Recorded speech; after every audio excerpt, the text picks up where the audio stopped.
A very good afternoon. We are gathered here for yet another episode of our ode to our past presidents.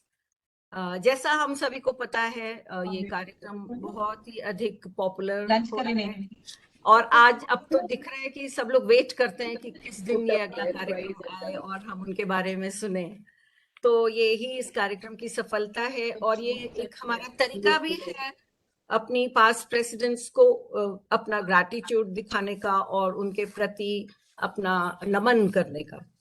तो इन्हीं शब्दों के साथ आज हम 25वीं और 26वीं प्रेसिडेंट्स के बारे में सुनने जा रहे हैं। श्रीमती रक्षाशरण और श्रीमती मीठन जमशेद लाम जी,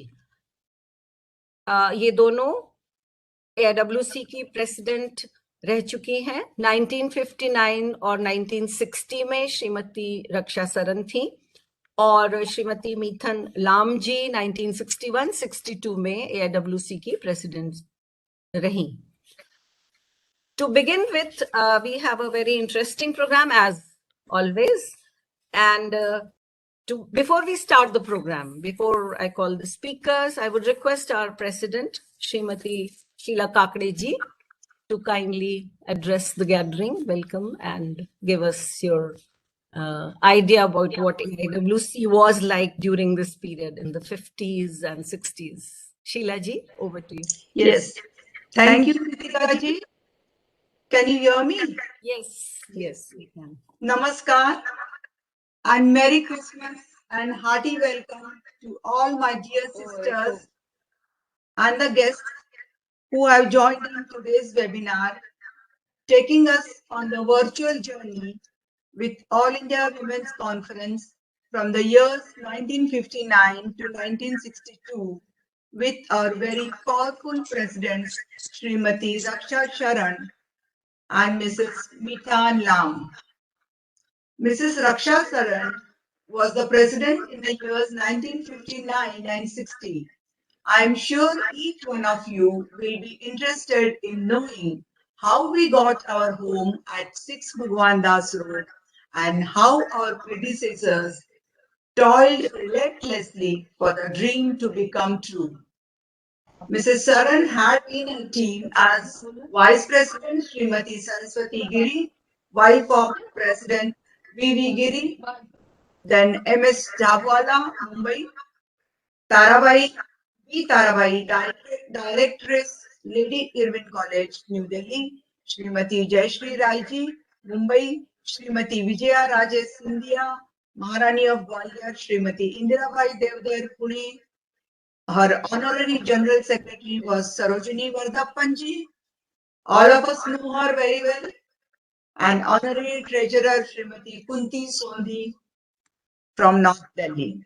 We have our Assistant Secretary, Mrs. Sheila Satyanarayan, with us to share all the interesting information about Srimati Rakshasaran. Also very grateful to our patron, Mrs. Beena Jain, in extending helping hand in getting more information about Mrs. Saran. Incidentally, today is Mrs. Rakshasaran's son's birthday, and I do not want to miss this opportunity to wish Shri Ashokji Saran a very happy, healthy and peaceful life always. Happy birthday, sir, from whole of AIWC family across the country.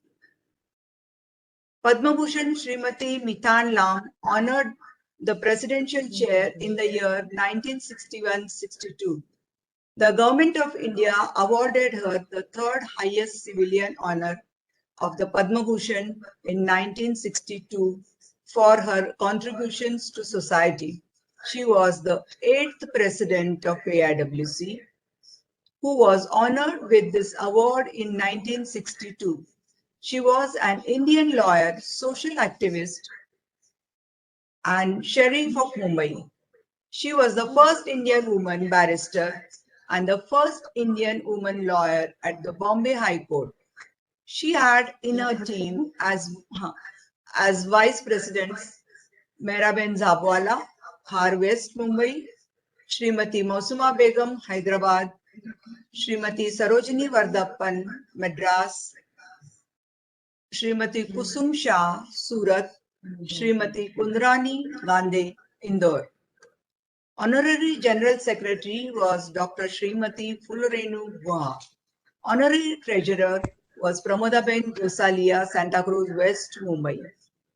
SCM and one of the secretaries of Mumbai branch, Srimati Preeti Pancholi from Santa Cruz West, Mumbai, is with us today to share Srimati Mithan Lam's contributions to our All India Women's Conference. We also have Dr. Karishma Gavita from London giving us more information about Mrs. Lam's work. I'm very happy to welcome Nilofer Lam, granddaughter of Mrs. Mithan Lam, and few more of their close circle in today's webinar, and request her to share her memories of her grandmother whenever she feels comfortable. So far, we have researched and presented the exemplary work done by more than 50% of our past presidents, and I feel all of them are such role models that each one of us are inspired to do selfless service to the society. I'm very sure after listening to the presentations today, all of you will feel very proud and powerful. For the sake of the guests today, let me give some information about AIWC and activities conducted by you all. All India Women's Conference is the 94 years oldest national organization established in 1927 by Sarojini Naidu, Margaret Cousins, Dr. Annie Besant, Maharani Chunnabai Gaikwad II of Baroda as the first president, and Kamla Devi Chattopadhyay as the first secretary of chosen representatives of these conferences all over India attended formal conference in Pune and we had chosen Maharani Chunnabai Gaikwad II of Baroda as the first president. At present, we are housed at 6 Bhagwan Das Road, New Delhi. The education and position of women in British India needed a lot to be improved, and the formation of the community of women to work towards improving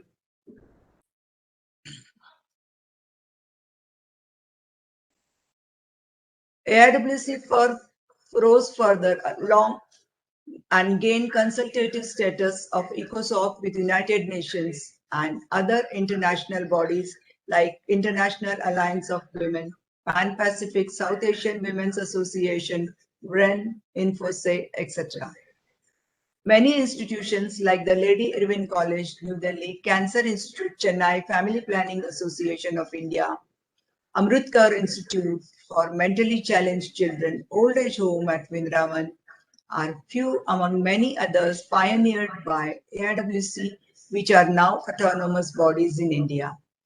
All India Women's Conference also brought upon many legislative reforms in India, including the Universal Adult Franchise, Hindu Code Bill, Maternity Benefits Act, Sharda Act, etc. AIWC at its own level runs projects and programs implementing the Sustainable Development Goals, SDG 516, particularly of importance for peacekeeping as they stress on gender equality and promoting peaceful and inclusive societies. Regular creche programs are run in the branches. Many branches are running primary schools, working women's hostels, short stay homes at Vrindavan and at head office. Besides, 10 more branches also run these programs. National integration and communal harmony are being offered as programs to AIWC's vast network of branches numbering around 500 plus all over India.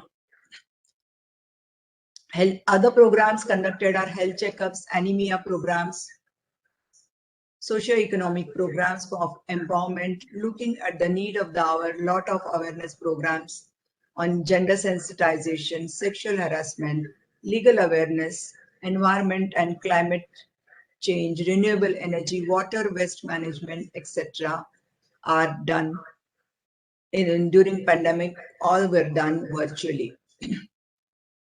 All of you, I would like to put a full stop to my speech because it's being echoed, and I do not want you to be disturbed more. So I wish you all stay happy, healthy, peaceful, and motivated by the energies of our past presidents. Merry Christmas and Happy New Year to all my sisters and their near and dear ones. Yutika ji, please carry on. Thank you. Thank you so much, Sheila ji. Thank you for outlining what AIWC stands for and all the work that's being carried on by us now. And as we know, it is due to our earlier precedents that this precedent had been set, and we are still following. We are lucky we had these personalities as our elders. So let's get back to the program, and let's talk about Srimati Rakshasaran, our 25th president, a little more. As we all know, she was a national figure who worked closely with the government of India, especially in the field of education and upliftment of women and children. So we start the program. I would like to call the first speaker, Mrs. Sheila Satyanarayan. She's Assistant Secretary at AIWC in the head office. She's going to speak on work and life of Mrs. Rakshasaran. Sheila, over to you. Thank you, Yutika. Namaste to all. Uh, Before I begin my presentation and talk about Rakshasaran, I would like to acknowledge the guidance and support provided to me for this presentation by Mrs. Jain, Mrs. Veena Kohli, and Usha Nair. And also, I'm thankful to my friends here, Sujata, Ranjana, Ritu, and Pratibha, for helping me put this together. And of course, needless to say, to our management team for giving me this opportunity to present this. So let's now go to the beginning.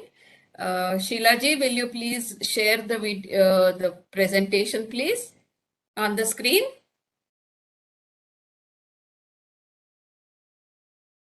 You're muted, Sheila ji.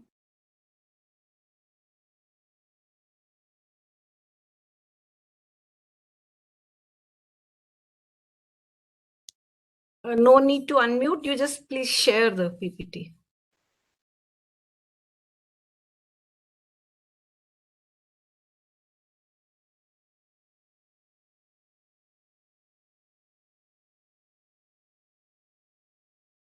नहीं हो रहा है नहीं होएगा वो मोनिका उधर है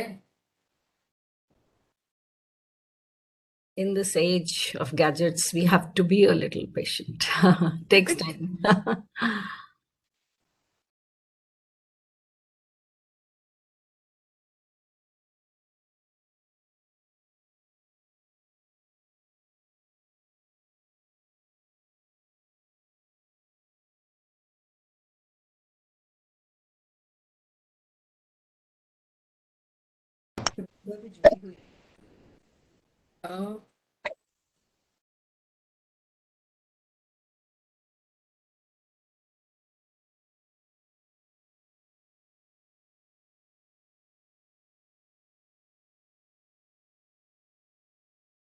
uh, can we go ahead without the presentation? No, I think Maybe she's trying. Sheila can begin You can, talking Sheila about ji, it. please. Sheila ji, please send it to me. If you can send it to me, I'll do. Okay, it's there. Good.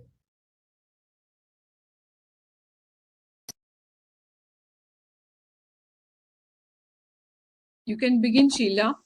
Yeah, now, okay. Let's move. Mrs. Srimati Rakshasaran was our 25th president, and the beginning is like Rakshasaran, as we all know, was the daughter of Raizada Hansraj, who was also called as Mahatma Hansraj. He was the founder of DAV educational institutions and Hansraj College, Delhi. And Rakshasaran was born in Lahore, and she did her graduation in Lahore but went to the UK for her higher studies. She had specialized in the field of education and social welfare. Rakshasaran was married to Sri Raghunandan Saran, who was also a free from Punjab. Next.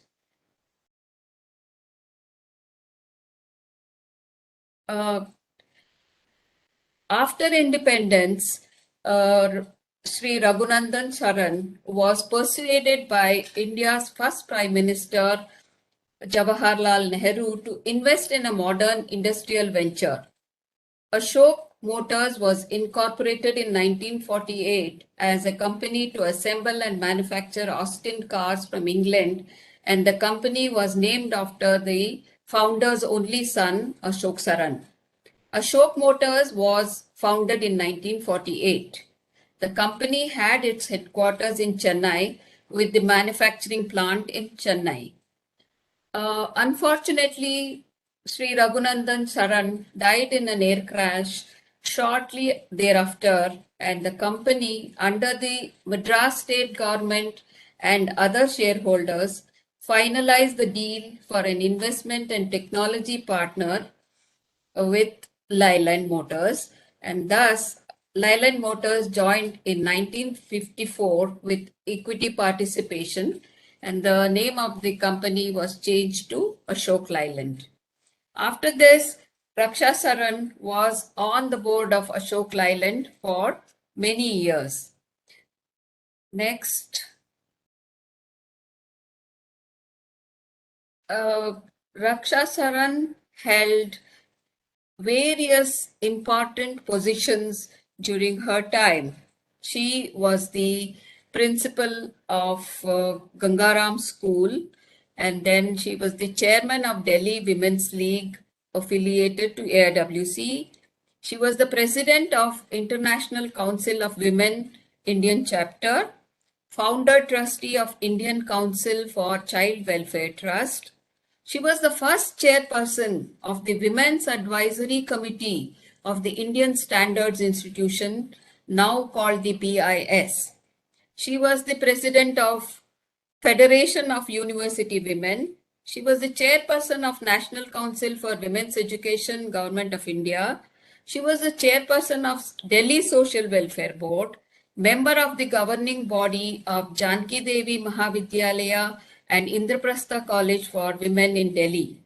She was the member of the governing body of Kalavati Saran Children's Hospital, and she worked on the Social Welfare Rehabilitation Directorate with Srimati Rameshwari Nehru.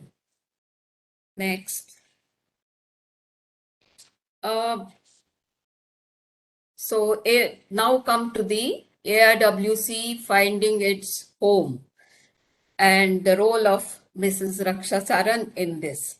Mrs. Saran was the convener and treasurer of the fund committee set up for the collection of funds for the establishment of Sarojini Naidu and Margaret Cousins Memorial. This was a dream which everybody had at that time, and it was her duty to convert this dream into a reality. The focus at that time was to establish the Margaret Cousins Library and to build a hostel for working women. It was also her responsibility to locate an appropriate building or a plot for the same. There was, luckily for AIWC, government was considering the sale of 6 Bhagwan Das Road, which was very suitable for our organization, which was centrally located, and there was enough land for expansion. This deal was approved by our standing committee, and the deal was stuck at rupees 5,50,000 with a down payment of rupees 1 lakh, and the rest had to be paid in installment. I mean, think of the time then. It was not so easy. 5,50,000 sounds not so big now, but it must have been terribly big at that time. So during that time, AIWC didn't have any money, and Rakshasaran gave her personal security of rupees 1 lakh to the bank, and then only Mrs. Lakshmi Menon and Mrs. Kamala Devi Chattopadhyay signed the papers for the property. And next, they had to really persist with the ministry to get aid for and for acquiring this property. So with great effort, the Union Ministry of Education agreed to give a grant of 50% of the estimated expenditure, though they had a few conditions which we had to follow. One was that the Government of India grant will not exceed more than rupees 2,55,000, and All India Women's Conference have to meet the remaining expenditure.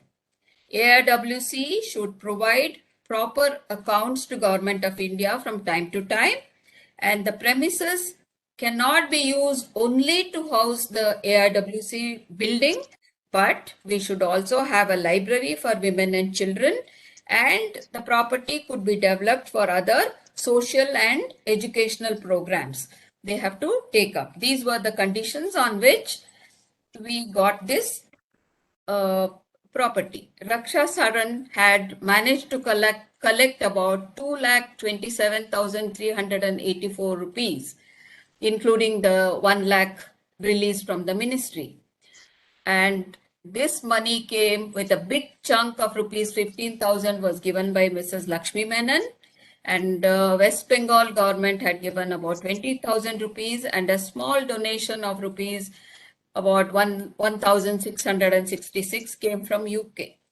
So the fund collection drive had to be continued. This was not just sufficient. So Delhi Women's League organized a dance program by then famous Kamla Lakshman, which this program was a huge success.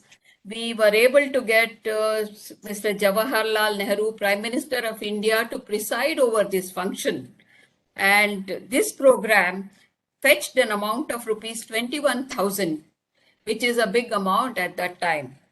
And Mrs. Saran's appeal, personal appeal to people in Delhi, had fetched about rupees 50,000 as donation. Mrs. Lakshmi Menon's appeal had already collected funds from USA of rupees 8,500. Saurashtra government gave 2,500. Rajasthan government gave 5,000, and Hyderabad state rupees 1,000.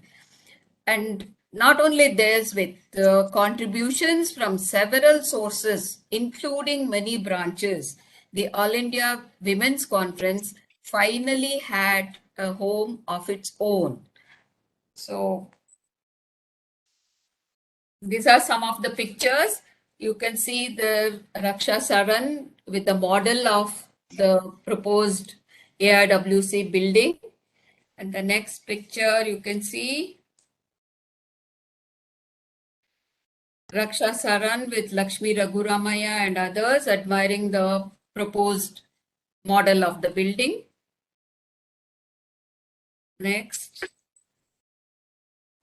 These are all the stalwarts of AIWC, Hansa Mehta, Tara Devi, and all of them with Rakshasaran. We can see all the elegant ladies. It's such a pleasure to see them all together, with some foreign dignitaries also. Next one, please. This is again, we don't know which event is this, but we can see Rakshasaran, and I can see our young Janaki Rajaram somewhere in the background. But I'm sure there is Ashoka Gupta to be seen, I think, and I'm sure you will all recognize more people from this picture. Very nice picture. Yeah, let's move to the next. This is again Srimati Rakshasaran addressing a meeting. We can see the elegant lady in her beautiful sari, quite an admirable looking lady. Wow. Very nice. Just such a pleasure to see these pictures. Let's move to the next. Okay, now we are coming to Mrs. Rakshasaran's role as president of AIWC. Mrs. Rakshasaran, on taking over as president, called for a change in the mode of social welfare programs. She believed that social welfare programs have value only if supported by economic welfare. Must be empowered to supplement their family income or earn a living wage. Mrs. Saran took education programs a step ahead, calling for education of women for the specific needs of our nation, since she felt that all educated were not usefully employed. So ahead of her time. Rakshasaran advocated that women should receive specialized training in new and emerging careers, which was new at that time, of course, such as commercial art, interior decoration, display art, secretarial work, and business management. Mrs. Saran urged members of AIWC to arrange programs to draw out educated women from cities into villages by holding short and specific programs in camps near the villages. It's such a novel idea. You know, not everybody can actually move to the village, but if you hold programs on and off, get the women to come and meet you and talk to them, it definitely helps in a big way. AIWC also realized that there were thousands of married women who desired to take up part-time jobs and also offer voluntary services to organizations. I am sure we have many of our elderly members who fall part of this group who were willing to do voluntary services to the organization, and AIWC was the big place which helped them to achieve their whatever desire of helping the society.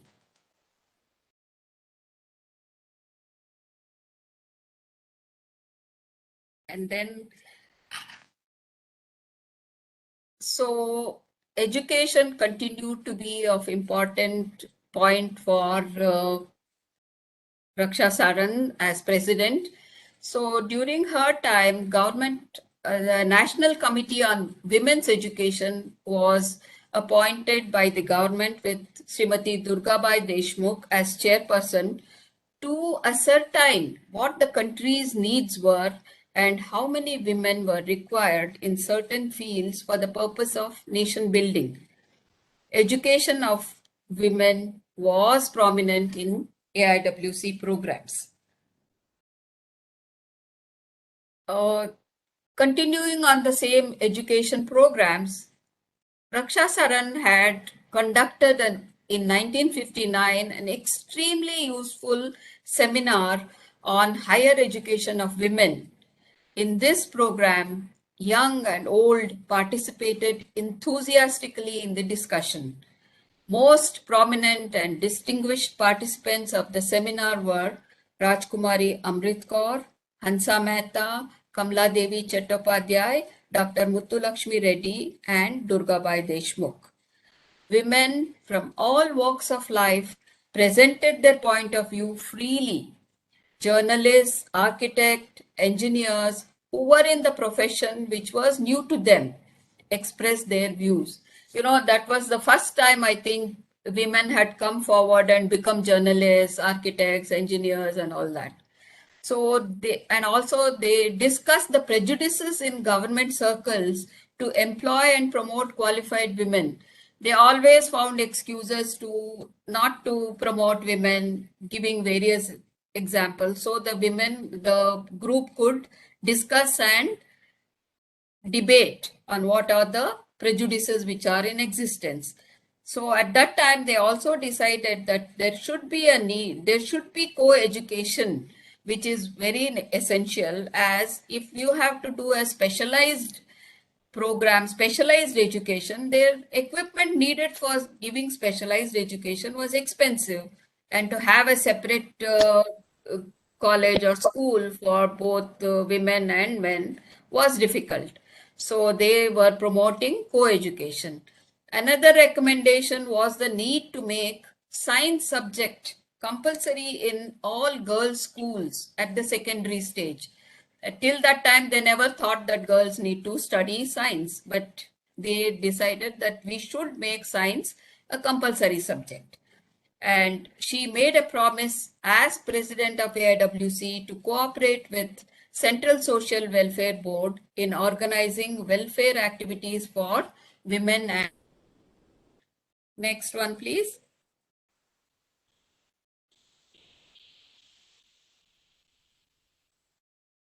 Next, please.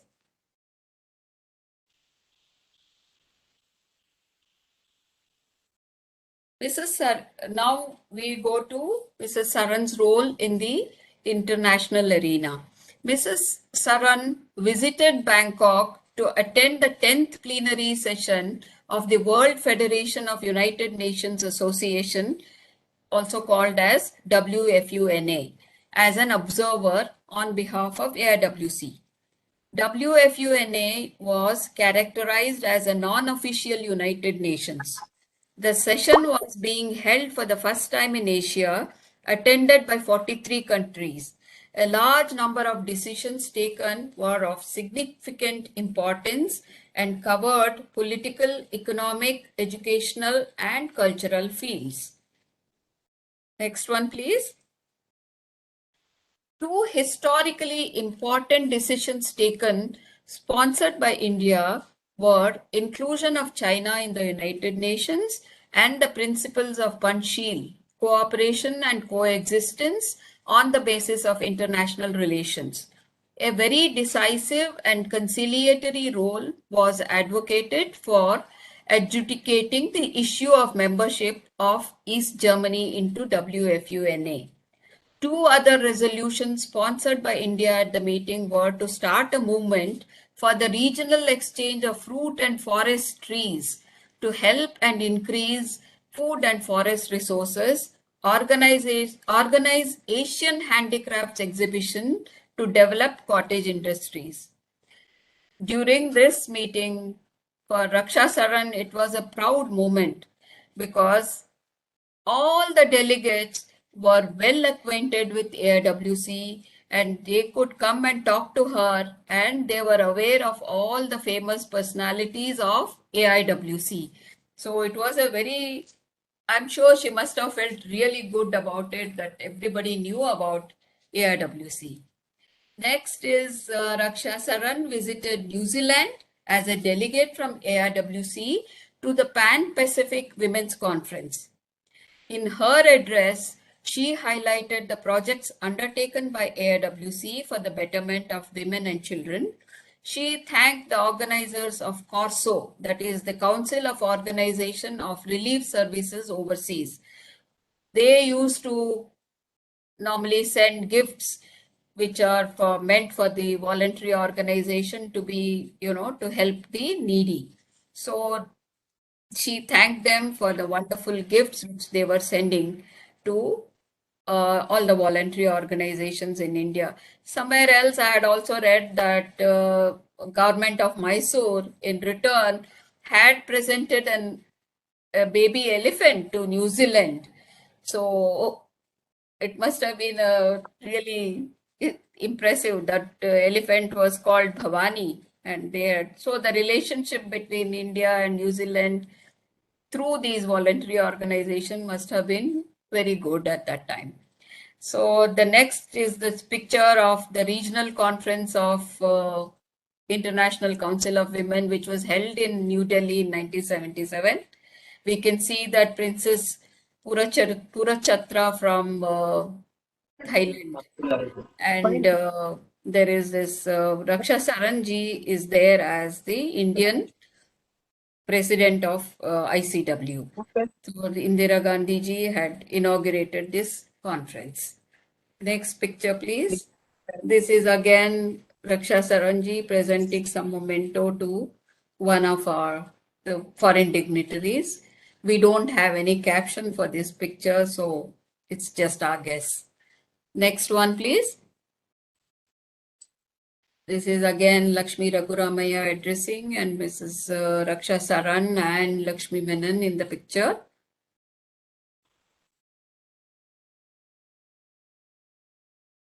This is, we can see Srimati Lakshmi Saran with Vijay Lakshmi Pandit and others. We don't know at what occasion this was, so we don't have any captions. Next, this is the 28th session of the All India Women's Conference in Kanpur. So you can see the number of delegates, it's quite a huge number. Rakshasaran is there, but we can't really see.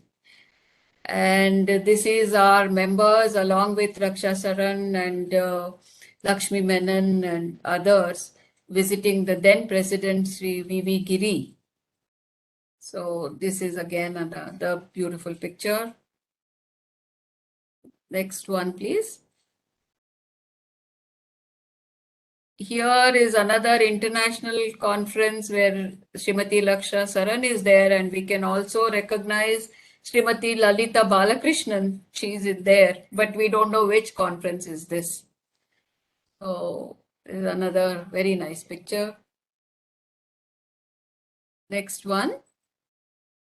Okay, now that comes to the end of the pictures. After a life filled with varied activities for building the newly independent nation, empowerment of women, building international partnerships, most significantly helping AIWC to be on the sound footing with our own office and building, we are ever thankful to Mrs. Rakshasaran. She breathed her last on 15th August 1992. A beautiful story about Rakshasaran. I'm sure there is so much more if we go on really doing some research on that. Thank you all very much for listening patiently. Thank you.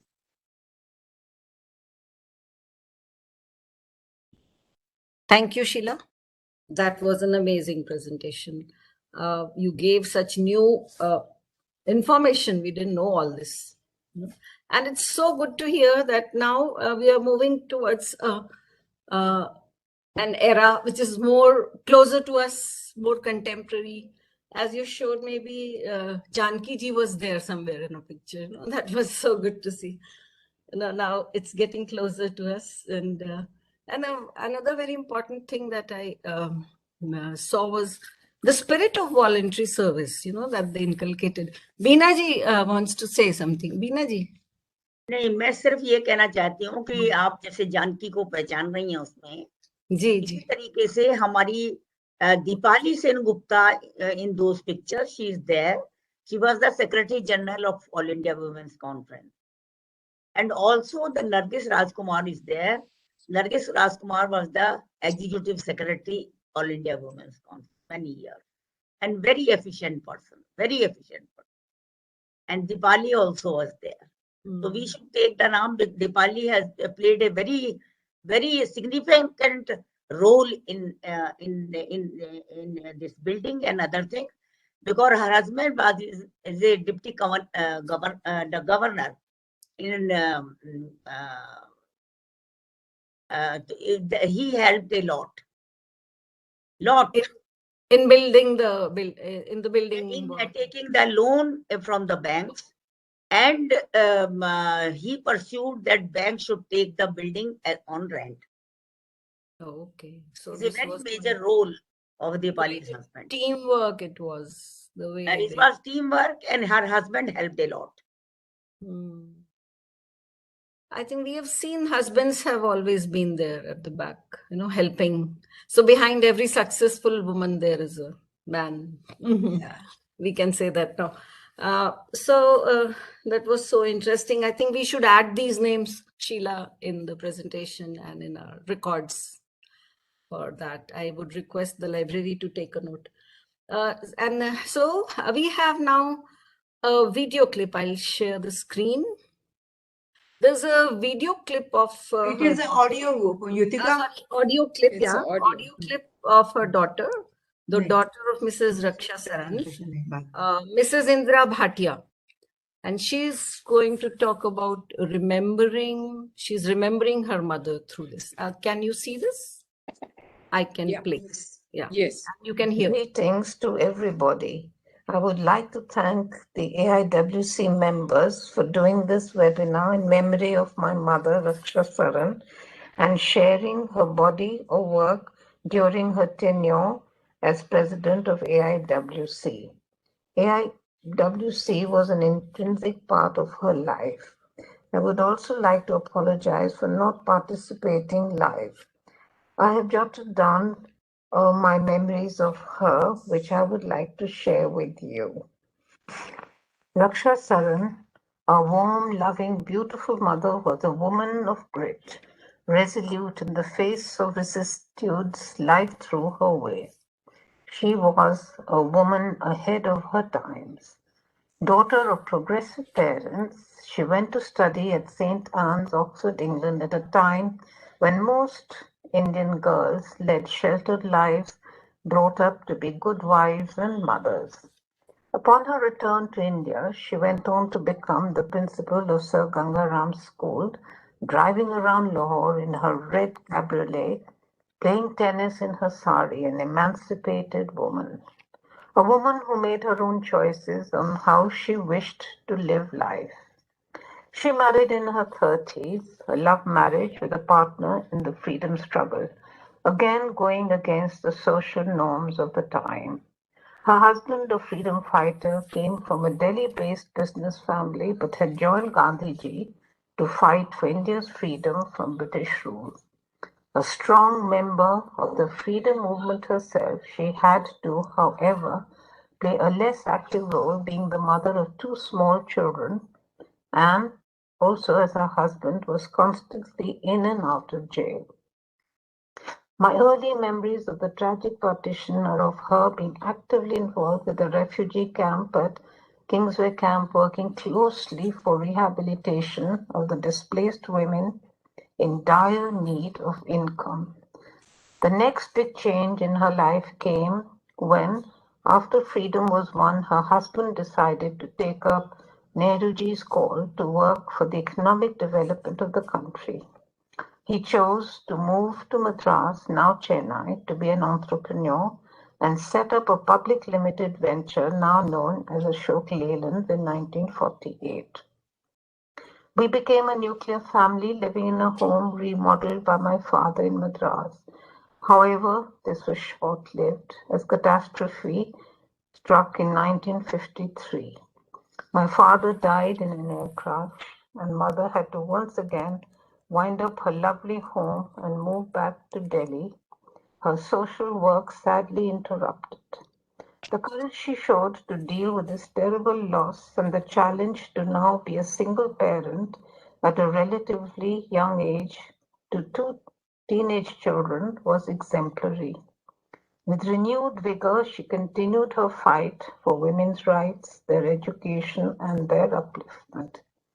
In sharp contrast to her wardrobe full of only hand-spun khadi saris, in keeping with the call to wear Swadeshi and boycott British goods, however incongruous as it may seem, her collection of a variety of shoes was phenomenal. We teased her mercilessly about this weakness of hers, but she took it in good humor. We learned that in her youth she had been a weekend painter of watercolors and played the sitar, now totally eclipsed by her hectic life.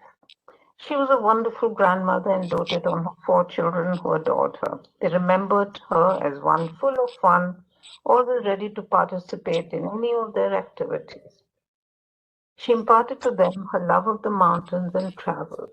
She was concerned about their well-being and education and constantly encouraged them to pursue their dreams. She was a woman full of wit and was upfront about her views with a perfect sense of diplomacy. She was, for the family, a woman to be emulated, to be admired for her deep commitment to social issues, for combining her public and private life with equanimity. Truly a remarkable but very human woman. I do hope that I have done justice to what my mother's was, a figure larger than life in public, but at home, just a normal, ordinary, loving mother. Thank you. Greetings to everybody. I would like to thank the AIWC members for doing this webinar in memory of my mother, Rakshasaran, and sharing her body of work during her tenure as president of AIWC. Sorry. Thank you, madam. Thank you. Thank you. This was brought to us by Sheila. Thank you, Sheila. You, I think you had to work, take some extra effort. Yes. Get Nice. this, no? And with, I think, Mrs. Jan's help. This is a clip, an audio clip worth treasuring. We have Yes. this for posterity. Yes. Yeah. And because these clips, these insights give us new ideas, new, we get to know new nuances about these people. We didn't know about those when as they are public figures. So how they are privately, that's so interesting to hear. So this was Srimati Rakshasaran for us. So we go over to our next president, 26th president, Srimati Mithan Jamshed Lam. And Yutika ji, before we proceed, Nilofer is here and we should welcome her. Okay. Nilofer Lam, her granddaughter, sorry. Can we see? She's here. She has just joined. Okay, we welcome you, Nilofer ji. Can we see you? Yes, Open your video, just give yeah. me a minute. Yes. Sorry, I'm not Yeah. sure you can see me. You are Can you there. see me now? Hello. We can see you Yes, we can see you. and hear you. Great. Thank you. Also, with me is my sister, actually, who's her second granddaughter, Okay. Jai White. I think there she is. She's looking like a Mr. Bradley Gold, but it's actually Jai White because she's logging in from her husband's computer. I think she had some technical glitch. And she's actually dialing in from the UK. And I'm in Mumbai. Welcome to both of you. Thank you. Thank you. Good to have two granddaughters here. Okay, that's a bonus for us. Yeah. So I hope you'll share some insights. Once we had our talks, we would request you to speak a few words. So we begin the program. Yeah. We begin the program on Srimati Mithan Jamshed Lam. She was a successful barrister and a campaigner for women's rights, and the first woman to be called to the bar at Lincoln's Inn in January 1923, and the first female professor of law. She has so many firsts to her credit. And now she was one of the a very successful AIWC president in 62, and was awarded the Padma Bhushan in 1961. So we have, to speak about her, we have Dr. Karishma Gavita Koka. She's a neuroscientist, environmental scientist, and learning and development mentor at London. And she has several achievements to her credit. She has co-founded the Ultimate Achievements Academy with her mother, and whom we can see on screen along with her. And as she just conveyed that she is the main, force behind her success, we can see that. And Karishma ji is also co-founder of Ba Humata Fellowship of Collective Consciousness. And she believes that the principles of education, science, and the faiths work synergistically for peace and progress together. That's such a lovely thought. And she has several, works with several organizations and NGOs. So here you are, Dr. Karishma, and we are all ears and want to hear what you have to tell us about our 26th President, Mrs. Mithan Lam. Over to you, Karishma ji. Thank you very much, Yutika ji. I'd like to invite Nilofer Lam and Jay White to first share their personal thoughts with us. And because I'm deeply honored that upon my invitation, simply a phone call to Nilofer, she's joined in and introduced us to her sister. They also have a brother here in the UK. And I think it is their voice we need to hear first today, if I may, with your permission. Sure, sure. Yes, sure. Our pleasure. Our pleasure. Totally. Okay, well, thank you very much. So maybe I'll just, to give a bit of context, I'll rewind a couple of days ago. And I think it must have been about 11 o'clock or maybe 12 o'clock India time. And I received a call from Karishma, who kindly reached out to me.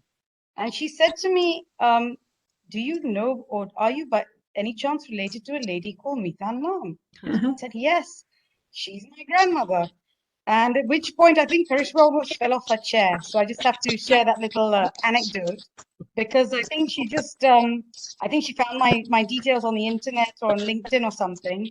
And maybe she hadn't had a cup of coffee in the morning. Karishma, I'm taking a few liberties here. Please forgive me. And so then we started to chat. And you know, I'll let my sister say a few words if she wishes, but I think on behalf of all of us, we're extremely privileged, and thank you greatly for, you know, everybody at IAWC for inviting us here today to share not just about our grandmother, but also about another amazing lady. You know, when you hear these stories, I think it really makes one feel that I think we could all do a lot more. But anyway, that's maybe something for another day. My grandmother passed actually when I was quite young. So I have some memories of her, but not many. So please forgive me perhaps if I can't elucidate as much as I would like to. I think the one thing that really strikes me is that she was a very progressive lady in all shapes and senses. So whether it was progressive in terms of her own education, she was very fortunate to be part of a family that strongly believed in education for women. And that is something even today that we have in our family. Also, I think fearless in terms of her travel. She traveled the world, partly for herself and for her family. I think partly also for the AIWC. And I think her contribution to the whole women's agenda, trying to get equality, women's education, thought, is something I think that we're truly proud of. So I don't really want to say too much more, but for her, I think for us at least, you know, she's somebody that we are very proud of, and I hope in our lives in some way we can do small justice to her memory. Thank you, Nilofer. I think we want to hear from the other granddaughter as well. You are muted, ma'am. You are muted. Jai, you're on mute. Am I unmuted now? Yeah. Jai, you're on mute. Hi, my name is Jai, and I'm a little older than my sister Nilofer, and as Nilofer said, we have an older brother. We were all, to be honest, quite young when our grandmother used to visit us in England. But I think, you know, she did, when I certainly remember her coming across and used to sort of get very excited, as you do when you don't live in the same environment as your grandparents. So it was always very exciting to have her over. I think more importantly, though, obviously she, you know, as we've grown up, for me and my family and my children, and I think Nilofer's the same, and our brother, as Nilofer said, we're incredibly proud. And I think, again, living in a different society, to hear how one's relatives have impacted, it's astonishing. And I just think, from my perspective, I love to hear more about what she's done and how she did it, and try and impress those strong ethics, I think, on future generations, especially our girls. about independence, about hard work, and how people, they take it for granted now. And I think, you know, we have to realize what predecessors have done to allow girls and women to be where they are today. So we just like to hear or read when there are opportunities more about her. So thank you for giving us this opportunity. Thank you, Jay. Thank you so much. You're so right. It's about preserving our inheritance, the heritage, which is so golden. That's exactly what we are doing at AWC. So thank you so much for being. And in a few minutes, you just decided to join. That is amazing. That speaks a lot about you both. Okay, so do we have Dr. Karishma now with your presentation? Yeah. Thank you very much. Thank you, Nilofer and Jay, for sharing with us your own insight into your grandmother's influence in not just your lives, but the lives of other people through time. I'm going to start sharing a presentation I've put together, but information is very sparse. So if anybody would like to add in, please do. I've titled it The Good Mind and Dedication to Justice. Mithibai Adarshar Tata, as her name was when she was born, who then grew into Padma Bhushan Mithan Jamshed Lam. I've got about 10 minutes, very kindly given to me by our organizers today. And thank you, Sheila ji, for inviting me to give this talk. My gratitude is to my parents, Commander Koka Ram Mohan and Mrs. Jaru Ram Mohan Nipantiki, who's with me today.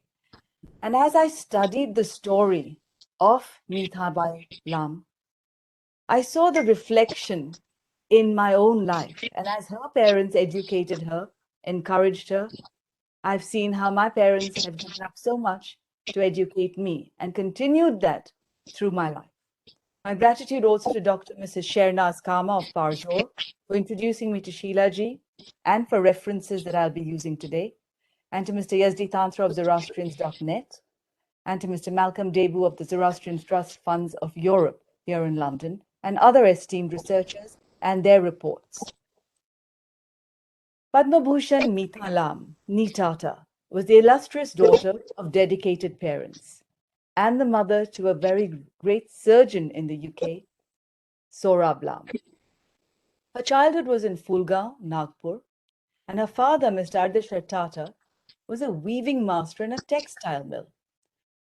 He not only encouraged his own wife, Hirabai Tata, to study by employing teachers, but then went on to educate his daughter, partly fund her travel to the United Kingdom, and then encouraged her to stay on in the United Kingdom to study at the London School of Economics, an extremely prestigious institution. Encouraged his wife, Hirabai Tata, I'm sure, to take up courses at the London School of Economics while she was here accompanying her daughter and supporting her with every step of her journey.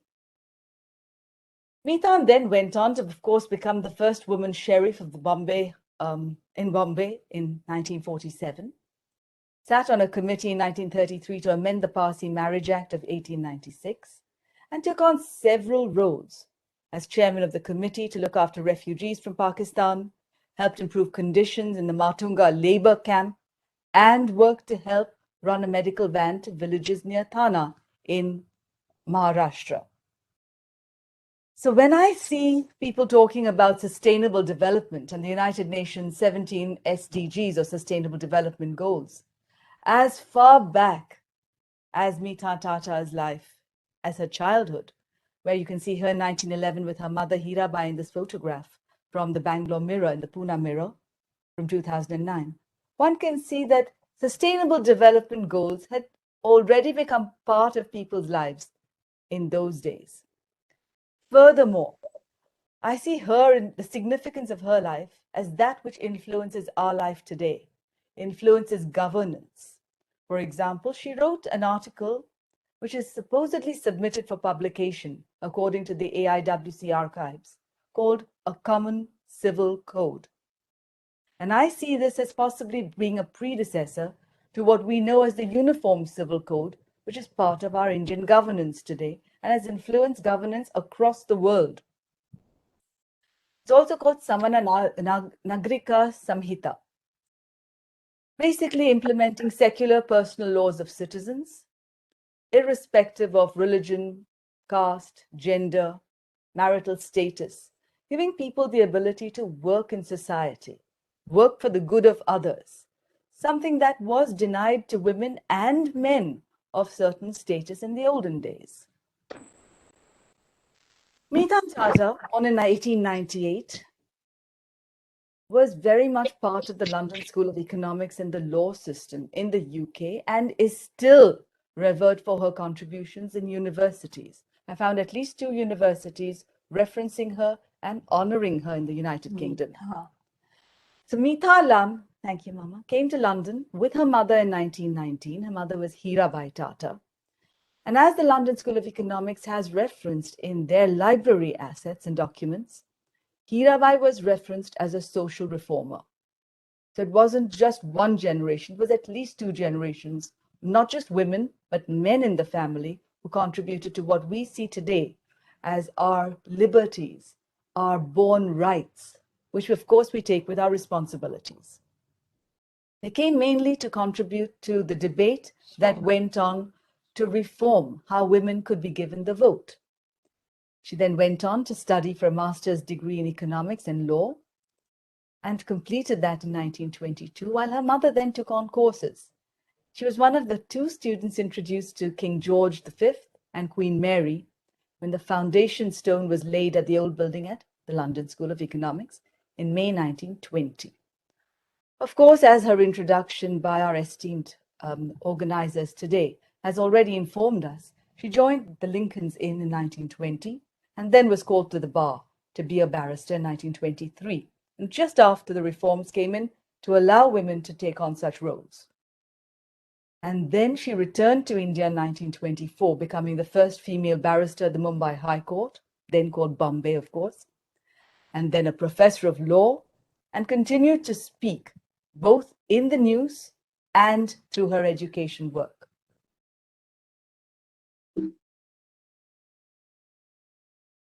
She was also featured in British newspapers. I couldn't find the reference to this particular paper, but this referenced her completing her degree in 1922 and then went on to take on her role as a barrister. She was also featured with her mother in the international women's suffrage news articles, as you can see here. And I'd like to then tell you a little bit about her mum first. Her mother was Hirabai, who in 1915 became the Honorary Secretary of the Women's Indian Association, the WIA, in Mumbai, involved in promoting women's rights to the Montag investigation in 1916, and then to the Sadborough Franchise Committee. Now, you heard Mitha Lam's granddaughter, Nilüfer Lam, a little while ago. Interestingly, Nilüfer is also a lawyer, also educated at the London School of Economics, and also married to a lawyer very similar to her grandmother was married to a lawyer. And as you saw, she's very much a person who responds in the moment as positively as possible. Hirabai was also a founding member and the General Secretary of the Women's Indian Association and became a woman who petitioned for enfranchisement before the Montague-Chelmsford investigation in 1917 with her daughter. On the 2nd of August 1919, Hirabai, with Mitha Lam, accompanied Sir Sankaran Nair to present this memorandum on women's franchise to the Joint Select Committee, while the 1919 Government of India bill was being discussed. I see what the outcome of this was as the power to take decisions on such an important vote being allocated to the states of India.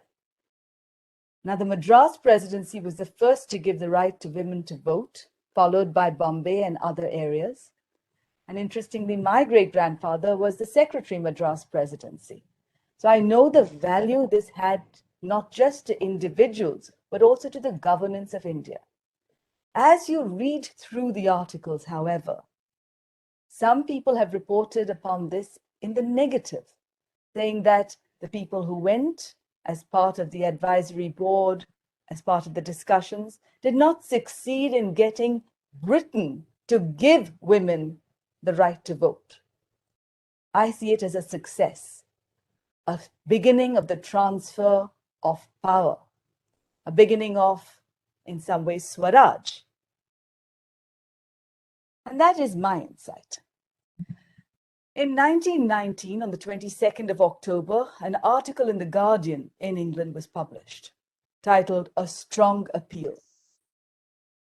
If you look at the bottom right, Mithan says, at that time Tata says, we claim the vote for these reasons.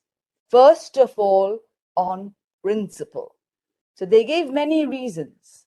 They gave reasons of education, reasons of ability, reasons of right, but mainly it was principle.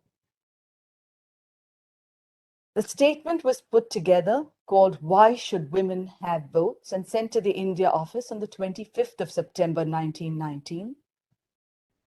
And yes, in that it says it has been recognized now in all countries that sex barrier has been a grave mistake, is out of date, unworthy of the times, and a relic of past days. It also bases the argument on respect, and then went on to say how it empowers people to take good action. Now, some of you will remember the talk I gave earlier this year in March, April on Hilla Faridun Rustamji. In that I did mention that in the Zoroastrian faith, both men and women are honored due to their good actions, so that they can bring happiness to others and empower them to take good action. And education is given a very, very key, significant role in life and in governance, such that in the everyday prayer, taking good action and sharing the outcomes with those who need is absolutely key. Together with what the prophet Asho Zarathustra is guided in his Gathas, to listen, reflect, decide to take good action. And it is founded upon the concept of justice and fairness, which I think Mitha Tata, who went on to become Mitha Lam, not just acted upon, but has empowered others to act upon. So while Hirabai and Mitha presented this reasoning for women's suffrage in India to the Joint Select Committee in the House of Lords and Commons, which then went on to review the Sadhpura franchise discussions, Mitha went on to receive a place at postgraduate courses at the London School of Economics. Her mother Hira stayed on with her and actively participated in education. And they stayed at that time, according to reports, at 16 Tavistock Square in London from November 1919 to March 2020. To give you a little background, there were people who thought, and it's important to see different sides of what people's mindset was at that time, that women's enfranchisement being important may be less important than being a nationalist in colonial India. But Lam saw no contradiction, at that time Tata saw no contradiction between the two demands. And as it is said, he branded men's reservations against women's voting rights as a soap bubble material, saying men say home rule is our birthright. But Hirabai stated, that's the mother, echoing a famous national slogan, saying, we say the right to vote is our birthright and we want it. And she went on to act upon this. So finally, as I said before, the British Parliament left this decision about female suffrage to the discretion of the Indian provinces, where Bombay and Madras took on the decision first, and it went on to go through society. I'm grateful to articles by Parinaz Madan and Danyar Patel for BBC and other articles that have referenced this. And I'd like to just mention briefly that during a 1911 visit of Princess Sophia Dulip Singh to India, both Hirabai and Mithibai Tata met her and apparently were influenced by her, according to reports. I've listed out some of the details for whoever sees this reference later on. And they actually were accompanied, or they accompanied Sarojini Naidu and Annie Besant through the Women's India Association in their work. This article is by Charu Mathur, posted by Arzan Samwadi and the Parsi Khabar. Now, the All India Women's Conference is a very important place where people of like-minded thought came together.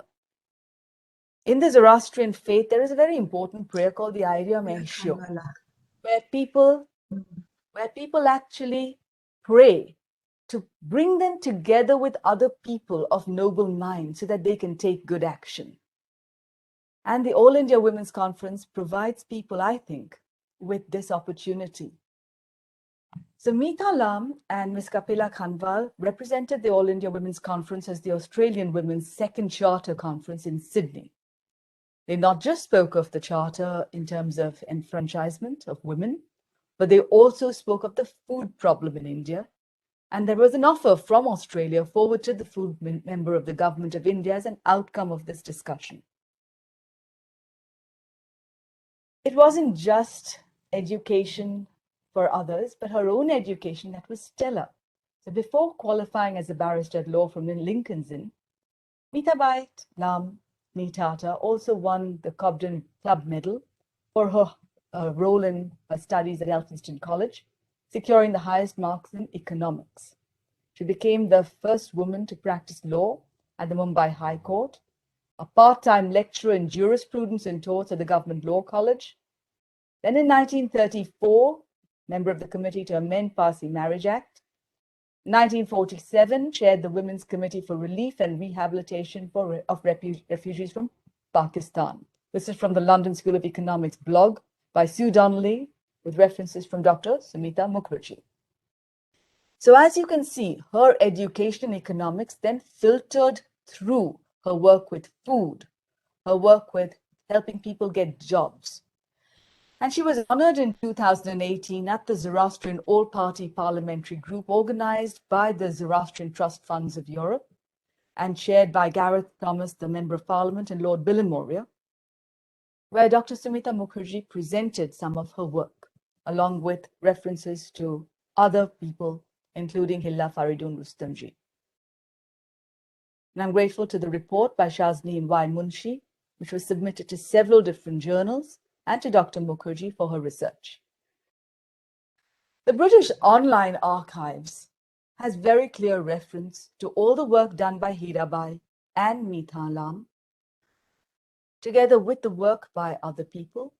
And I'd like to point out at the end of this report, they managed to gain support from a diverse range of British organizations, which subsequently made their voices heard by many. This concept of drawing in the many required mother and daughter to travel to the far ends of the United Kingdom, including to Scotland, in what were very difficult cold times at that time, and encouraging people to stay empowered by learning about what was going on, learning about what could be achieved. And when she became Sheriff of Bombay, as is referenced by Parinaz Madan Dinyar Patel, she was the first Sheriff of Bombay at that time in 1947. So these are some of the other articles. And in this article by Vanchuk, it says, meet the Parsi lawyer who helped ensure Indian women can vote freely. So the concept of being able to vote went with education, went with nationalism, and went with the concept, as I see it, of being a global citizen. In the, well, Kapila Ben and Srimati Meeta Lam went to Australia in 1946, as I've mentioned. But it wasn't just the food. It wasn't just the vote, but it was also educational for cultural understanding. And at that time was a hostile atmosphere of the Cold War. This is according to the Oral Historian blog online, which anybody can research. And I suggest people actually do their own research, because what is presented from many different points of view enables us to form our own point of view, which is possibly unique to each one of us. Meeta Lam was also the Joint Secretary of the International Study Conference on Child Welfare in Mumbai. While I haven't found the letter to the editor that is referenced in the Times of India, September 22nd, 1952, I do hope somebody will be able to trace this and share it with us in the future. She's also been spoken of in the book by Geraldine Forbes and Geraldine Hancock in Women of Modern India, Volume 4. She's also featured in a calendar called Worlds Beyond, which you can see on the left, and published her own autobiography, a very slim book, which I haven't had the opportunity of reading yet, called Autumn Leaves, but I have read excerpts from it, thanks to an interview with Parinaz Madan and Sujata Massey, who was actually influenced into writing a book, a novel, where the protagonist is influenced by Mithan Lam. I'd like to let us actually look through this because it echoes something that our introducer and organizers have said before, that family is very important. So Mithan Lam, or Mitha Tata, married Jamshed Lam in 1933. He was a lawyer. She was supposed to be 35 at that time. And when Sujata Massey asked Parinaz Madan, do you know anything about her husband Jamshed Lam's feelings about her continued activism and legal activities? This article references Mitha's own autobiography, where she describes Jamshed as a wonderful and loving husband who was proud of her achievements and helped her to advance in every way. And she says she's been lucky to have a liberal father of advanced views, a loving and generous husband, and a fine son. And we have 2 daughters of this fine son with us today, a fine son and their lovely mother. Her spearheading of hunger eradication programs, anti-child labor advocacy, slum improvement projects was very important to the advancement of India, and through example, advancement in other parts of the world. And she was very young in 1928. She also joined protests, according to this article, by the Bombay Youth League about a school fee hike in secondary education. This is clearly important from the concept of justice and fairness, because the Bombay Chronicle noted, and I quote, "The ridiculous plea that higher education should be further taxed to find funds for primary education is aptly described by Ms. Tata as a policy of robbing Peter to pay Paul." Now, her work in the United Kingdom has been honored and acknowledged, and the Royal Holloway University featured Mitha Tata. As you can see, the picture from the Daily Graphic of 1923, 29 January 1923, was featured in a display exhibition in the university and at Lincoln's Inn. She was then honored with the Padma Bhushan in 1962 and was honored in a blog by the Indian Army, which featured this image of her and the Padma Bhushan. She's been featured in articles such as the Sydney Morning Herald, which I found online. It's the top left, where she's featured with the other people who went to Australia as delegates of the AIWC. She's also been featured in a book by Devina Ghosh and others on the Second Australian Women's Charter Conference. And the charter framed by the AIWC about the trade union movement in India, together with the food crisis, brings together, as I said earlier, what we now think of the United Nations 17 Sustainable Goals. But the All India Women's Conference was able to do this, together with the other good minds they had at that time, in a way that was a predecessor to everything modern, as I see it. They also have at the All India Women's Conference archives reference to Mitha Lam from 1946, the article in the special issue of Roshni, their journal, where she's written impressions of the Women's Charter Conference in Australia, which is in the November issue. And it's an interesting thing where it says, after describing a series of problems women face in Australia, Lam wrote, and I quote, "These things grieved us greatly, for we were under the impression that women in Australia were very advanced." So this is the concept of listening to what was happening outside and listening to the inside voice. That is so important to the concept of justice, the concept of education, and the concept of the Zarathustra conscience, where Asho Zarathustra does teach us to listen to the inside and the outside, reflect, discuss with like-minded people, discuss with our own conscience, and then act.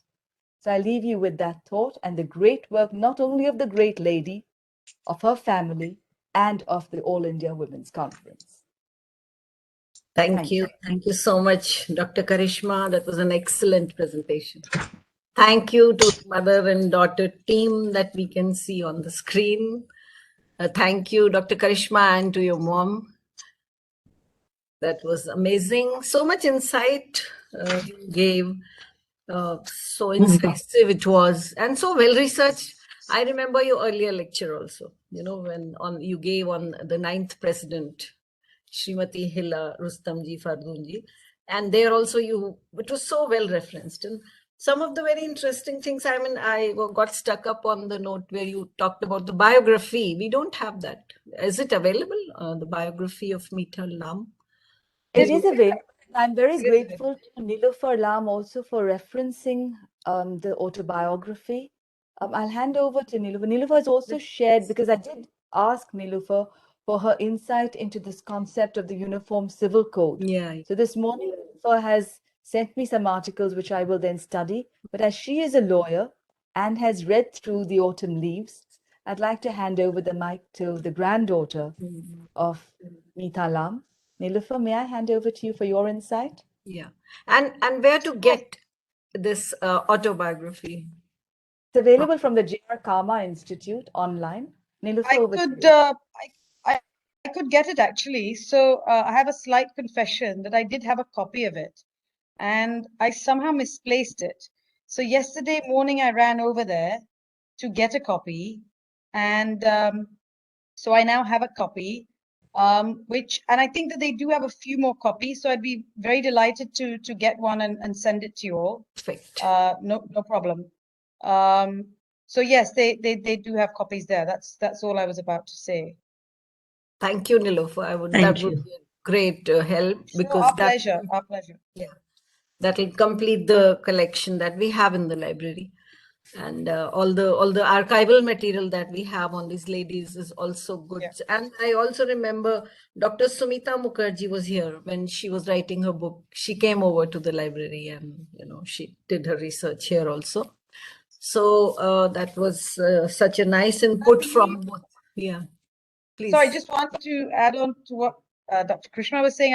I believe that there is a copy of what she had written, which is the Common Civil Code, in the library there. But I mean, it's a physical copy, is my understanding. Yeah. I think you were referencing that earlier, and you'd asked me to look into it. So that is my understanding, that it's there, but it's not in digital form. Thank you very much, Nilofer, because the Common Civil Code is not something well referenced. A lot of people reference the Uniform Civil Code, which came later.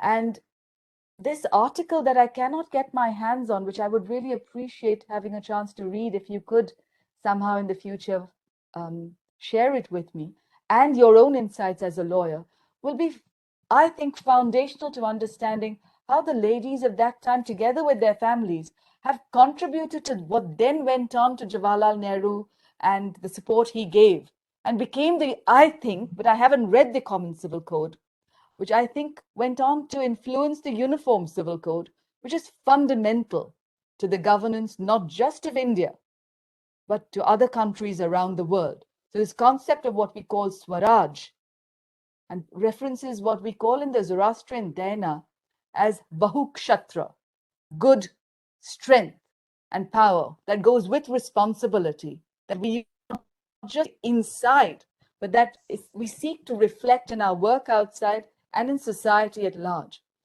So I would really want to dig into this concept of the Common Civil Code.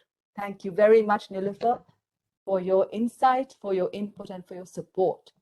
And my gratitude also to your sister, Jai White, for being with us today.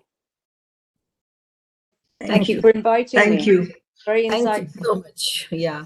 Thank you on that very important note of the Common Civil Code, now known as the Uniform Civil Code. I think we go over to our next presentation. And about the Uniform Civil Code, there are many research articles and still being researched. And Aiwc, you're right, Dr. Karishma. Aiwc was the first one to talk about it. Thanks to these ladies, these awesome ladies. Now, we move on to our next presentation, and this is AIWC and its past president, Mrs. Mithan J. Lam, by Mrs. Preeti Pancholi. Preeti ji, नहीं जरूरत नहीं है, हो गया, कर दिया, हाँ आप जा सकते हो. Thank you very much. Thank you very much. मुझे को भी मैं बात you are करूँगा. very much audible. Can you mute yourself? Yeah. This is Mrs. Preeti Pancholi, who's going to talk about Mrs. Mithan J. Lam as the past president. Mrs. Preeti is the standing committee member, AIWC, and secretary of AIWC Mumbai branch. Over to you, Preeti ji. Can we have you, Preeti?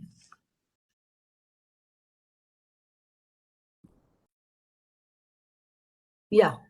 You have to unmute yourself. Wait. As you did. Yeah. Okay, yeah. okay. Done. Perfect. Go on. Yeah. Perfect. Thank you very much to giving me this opportunity. I am starting. The government of India awarded her the third largest civilian honor of the Padma Bhushan in 1962 for her contribution to the society. She was an Indian lawyer, social activist, and the Sheriff of Mumbai. She was the first Indian barrister and the first Indian woman lawyer at the Bombay High Court. She was a member of the All India Women's Conference and served as its president in 1961-62. Next. She appointed as a chairperson of All India Women's Conference from 1961-62 while serving term. She also started an official journal named Stri Dharma, and she served as an appointed member of the Organization for United Nations Affairs. She was also active with the National Council of Indian Women, founded 2 years prior to AIWC in 1925, and was a member of Legislative, Labour and Press Committees. Next. She was in Maharashtra, India, in a Parsi Zoroastrian family. She was born in 2nd March 1898, Maharashtra, India, and died at the age of 83 in 1981. Her occupation was lawyer, social activities, and her active years were 1919 to 1981. She was working in India. She was known for women's rights, advocate, suffragist. Mithan Lam, a powerful advocate for Indian women. Next, about her parents. Her parents' name Ardeshir Tata and Herbai Tata. Spouse name Jamshed Sorabsa Lem. Children, their Sorabsa Jamshed Sorabsa Lem. She awarded the Padma Bhushan Cobden Club Medal. Next. Now we can know about the childhood. Her childhood and early education were at Pulgaon in Pune district, where her father was working at a local textile mill. But later on, she moved to Ahmedabad when her father shifted to his job to the place. Soon she came Mumbai, where she joined Prairie Creature School. At present day, the very well-known school, J.B. Petit High School for Girls, to complete the school's education. Lam was born in 1898 into a wealthy and progressive Parsi family. While on a holiday in Kashmir in 1911, she and her mother, Hirabai Tata, had a chance to meet with Sophia Dulip Singh and an ardent feminist and suffragist in Britain. As a teenage, Mithan was clearly inspired by her mother's social activism and commitment towards the securing equal voting right for her women, and that likely to set the stage for her female suffragist movement subsequently. Next, about her graduation. Her graduation was from Elphinstone College, Mumbai in 1914, and she secured her degree in economics with honor, winning to the Cobden Club Medal for standing in economics to complete her master's degree, pursuing law and qualified as a barrister at Lincoln's Inn in 1990. At Lincoln Inn in London, one of those students, Mithan Lamb, was an Indian. In 1924, she became the first woman to be allowed to practice law in the Bombay High Court, shattering one of the strictest glass ceiling for the professional women in the country. Next. Lam served as a visiting faculty at the Mumbai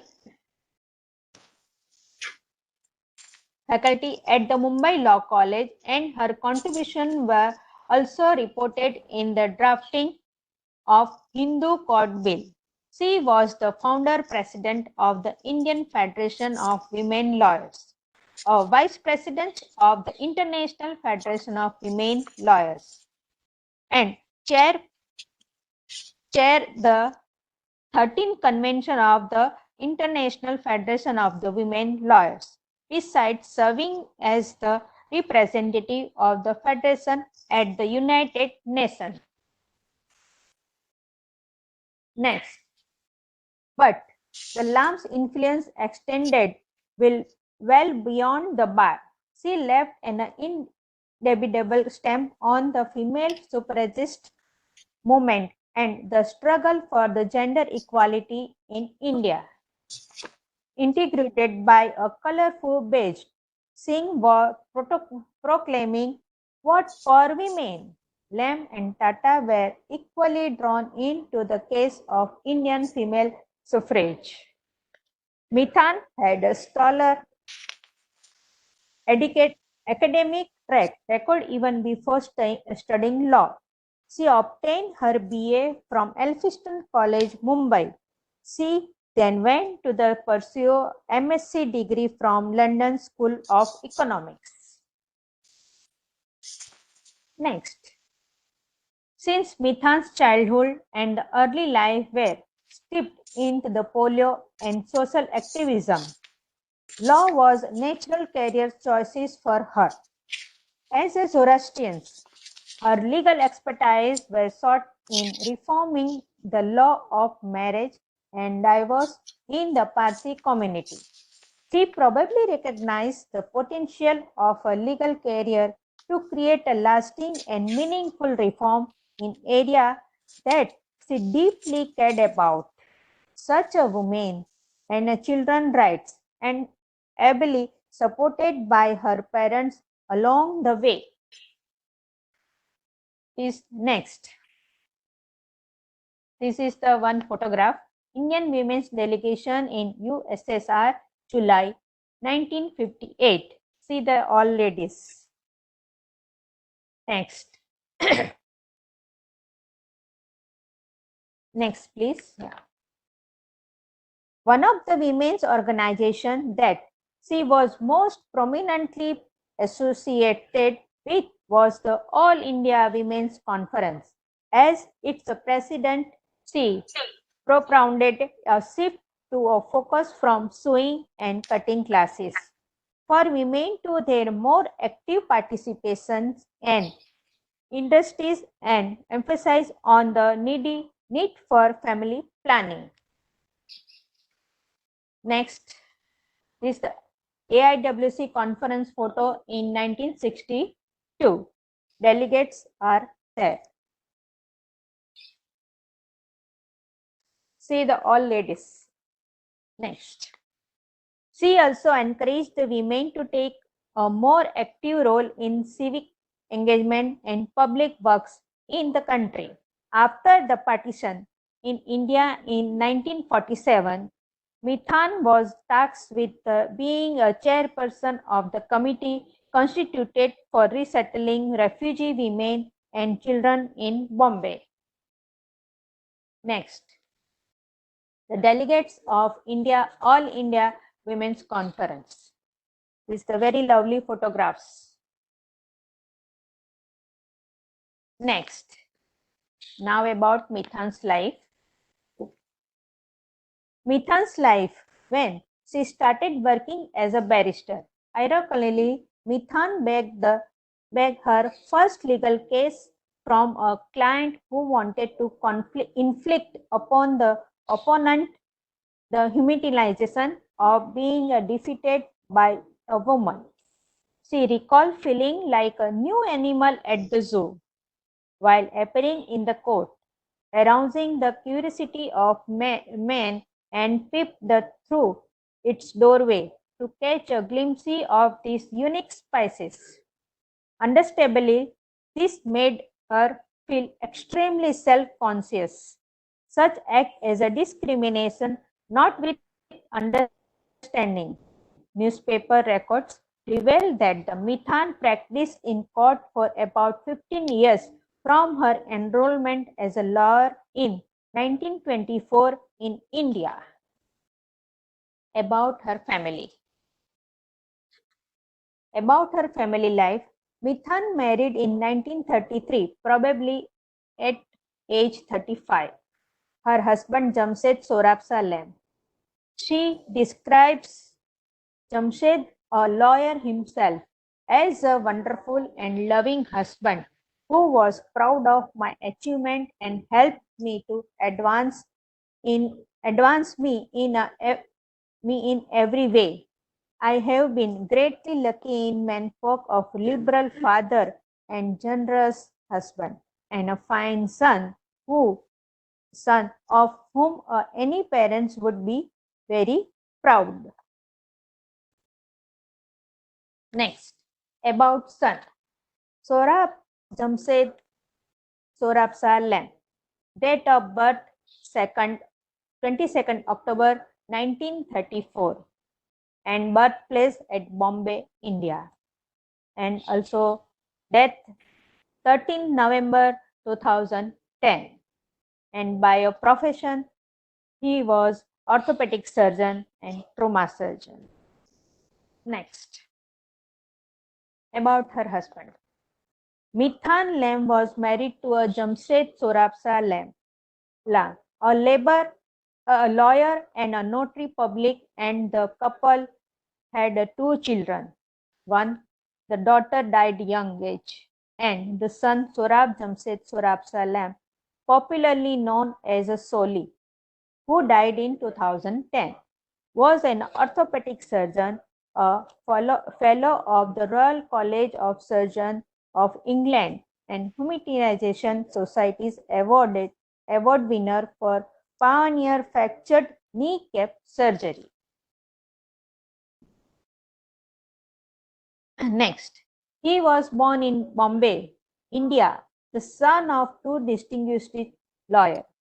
His father, Jamshed Sorab Salam, a solicitor, and a mother, Mithan Lam, nicknamed Tata, a barrister, and one of the first women to be called to the British bar in 1923.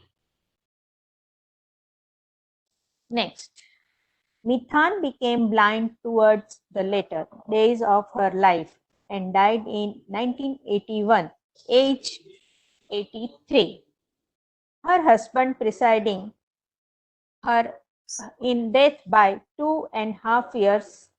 His life story has been documented in her autobiography, Autumn Leaves, published by K.R. Kama Oriental Institute. Her biography is also featured in encyclopedic book, Encyclopedia of Women Biography. about her mother, Mirabai Tata. Mirabai Tata was born in 1879 in Bombay and died in 1941, which at the time was in the British Raj. At age of 16, यानी कि 16, she was married to Ardeshir Bejoinji Tata. Mirabai Tata was a passionate advocate of women's rights who tried to elevate the condition of rural Indian women. Mirabai Tata was an Indian women's rights activist and suffragist. Married in 1895, Tata's husband was progressive and supported the education of his wife and daughter, hiring tutors to help her with her schooling. This is her mother and daughter. Next. In 1915, Mirabai became the Honorary Secretary of the Women's Indian Association. In 1909, Tata, who was Parsi, developed an interest in theosophy and within a few years made the acquaintances of Annie Besant. Around the same time in 1911, she met Sophia Dulip Singh, a British suffragist with Indian heritage, who influenced her the development as a suffragist, a founding member and a general secretary of Women's Indian Association. She became one of the women who petitioned for the enfranchisement before the Montagu Kempsford investigation in 1917. Thank you for giving me good opportunity.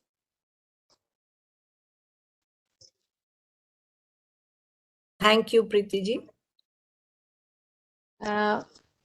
मुझे बहुत अच्छा लगा आपने मेरे लिए ये जो PPT बनाया है, और शुक्रिया भालेराव जी और युतिका जी का भी, और अपने अलका भगत जो बॉम्बे ब्रांच में है उनका सबका मैं बहुत आभार व्यक्त करती हूँ और आभार मानती हूँ, और आपका सबका आपने मुझे बहुत शांति से सुना और मुझे भी बहुत अच्छा लगा. Thank you very much, Sheila ji.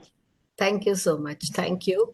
I think with this presentation, we come to the end of the program. If someone, I can see the patrons there and some senior members are there. If anyone wants to say something on the two presidents or anything related to that, even for that matter on uniform civil code or the whole thing. जैसे बीना जी ने तो बहुत ही अच्छे insights दिए, you know. She gave us additional information on the earlier presentation. But someone can say something on this? Any Veena ji, Veena Kohli ji, I can see. Anyone? Or any? Yutika, can I come in? Yeah, I can see you. Yeah, I just want to add to what Sheila has told us about Rakshasaran. Today being National Consumer Rights Day, I think it is very apt that we are remembering her on this day, because she was one of the pioneers, in fact, founders of the consumer movement. And she was nominated, as she has also shown in the presentation, she was president of the Women's Advisory Committee of the Consumer Right, that is ISI at that time. So it is very apt that we are remembering her on this day when it is the National Consumer Rights Day. And we can see that she was one of the founders of the Child Welfare Committee, which has now become, I think, the ICC, the Indian Council for Child Welfare. And then she was also president of the chairperson of the Central Social Welfare Board, and a number of other organizations, which shows the prestige and trust that All India Women's Conference enjoyed at that time, because the government was nominating our leaders, all these top positions, and they all played very active role in the nation building at that time. So it is just adding to what Sheila has already said. All excellent presentations, and it has been a really enjoyable journey down history. Thank you. Thank you all of you for putting up this brilliant show. Thank you so much. Thank you, Ushaji. That was such a useful input and we need especially on the consumer right front. I think that's so well said. Today we are celebrating that day and so many other committees to which she was, of which she was a member. That was so nice. Thank you, Ushaji. Thanks again. Anyone else? Veena ji, Veena, I can see Mrs. Veena Kohli. You want to add something, ma'am?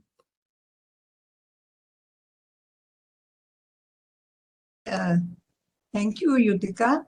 I really don't have much to add, except that I had the pleasure of meeting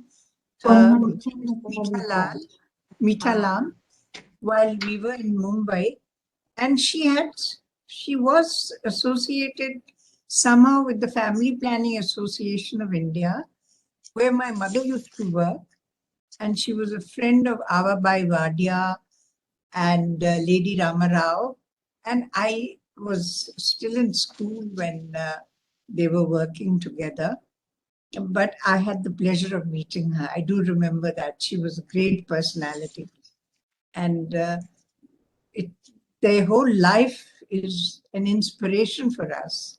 I think what they did, how they worked, and how highly educated these magnificent women were. I think we are very lucky to have had to have this webinar today and to know more about them. And also that we at AIWC have had the privilege to have them heading our organization. Thank you. There's nothing more I can add, except to just go on and on praising them. Yeah, no doubt. We are the inheritors, so we have to be proud of the fact, definitely. Thank you so much, Veena-ji. Thank you. That was such a nice input. I wish you have some of you could share some photographs if by chance you have photographs of those days when you were with some of these ladies. That would be wonderful. Anyone else who would like to share something? Shall we close the program now? I think it's time. And sorry, hello. Yeah, hello. Thank you. Yes. May I just say thank you very much. It was very insightful, very informative from a personal and perspective. May I request if it would be possible to have a copy of the two presentations, please? Yeah, we have a recording. We also record this program and it's on YouTube also. So we can send you that, sure. That would be lovely. Thank you very much indeed. Thank you. We'll share this with all of you. Thank you so much. So thank you very much for joining us. It was really wonderful having you on a short notice. And as you we're know, lucky to be here. Yeah, we're lucky to be here.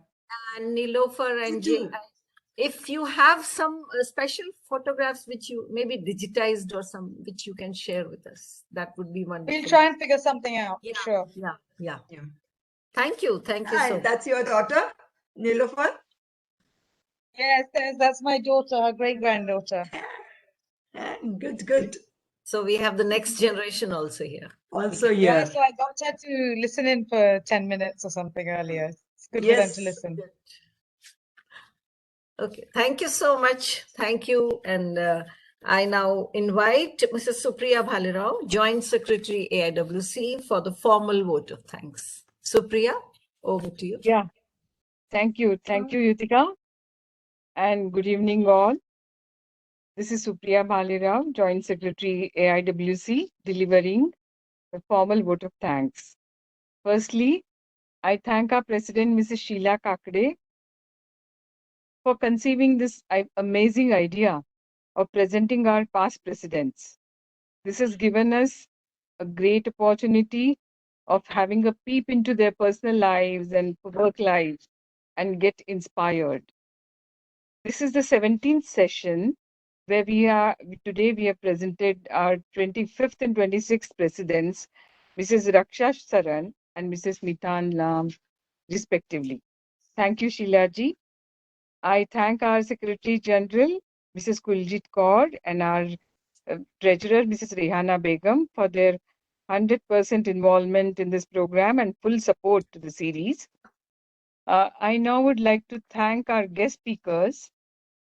Now, firstly, Mrs. Indira Bhatia, the daughter of Mrs. Rakshasaran, for taking the time out and for that audio recording of a speech.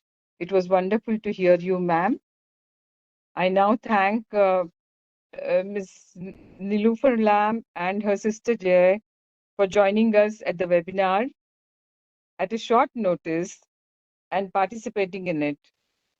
Thank you, Nilufar and Jay, for sharing some of the memories of your grandmother. And I thank Dr. Karishma Gavita for that excellent presentation on Mrs. Mithan Lam. This is not the first time we have had her as a speaker. She has given us a talk on Mrs. Hila Rustumji Pardunji, our 9th president, earlier this year. Now, your research, Karishma ji, is so thorough that there are no time gaps left, and the information is elaborate and interesting and with all possible details. Thank you so much once again.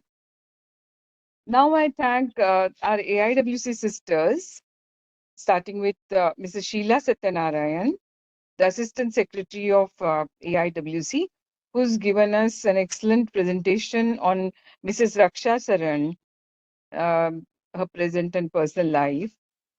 Thank you, Sheila, for all that effort you put in to put together this presentation and also get the audio message of Mrs. Indira Bhatia.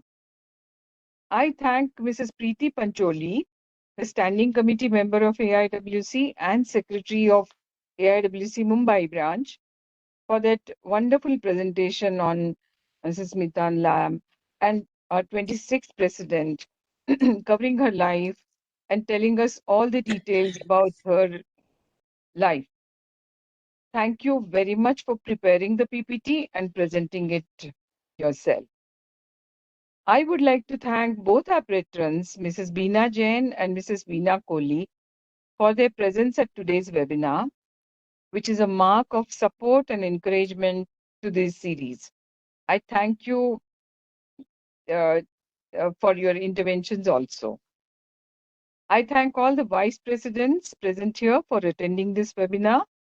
I also thank the zonal organizers and all members in charge who are present here.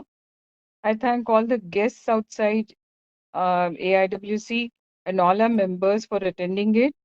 Today, I must mention the special presence of Mrs.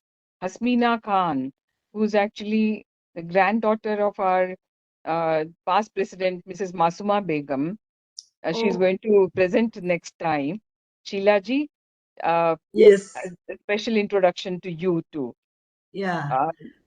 I'm very happy and I'm very grateful to all of you for attending this webinar, and I hope you have enjoyed the session. In the end, I have to thank Dr. Yutika Mishra, the member in charge of MCM Library of AIWC, for her excellent moderation of this webinar. Thank you, Yutika. Thank you so much. And I announce this webinar to be ended here. Thank you, Supriya. Thank you. The final thanks goes to you for everything. Thank you, everyone. And season's greetings and very happy new year to everyone. Thank you all. Thank you. Bye-bye. Thank you. Thank you. Happy New Year. Thank you. Happy New Year. First, Merry Thank Christmas. you. Thank you. Happy New Year. Merry Christmas. Merry Same to Christmas, you. Thank you. all of you. You can close, Sheila ji. Bye. Thank you. Thank you all.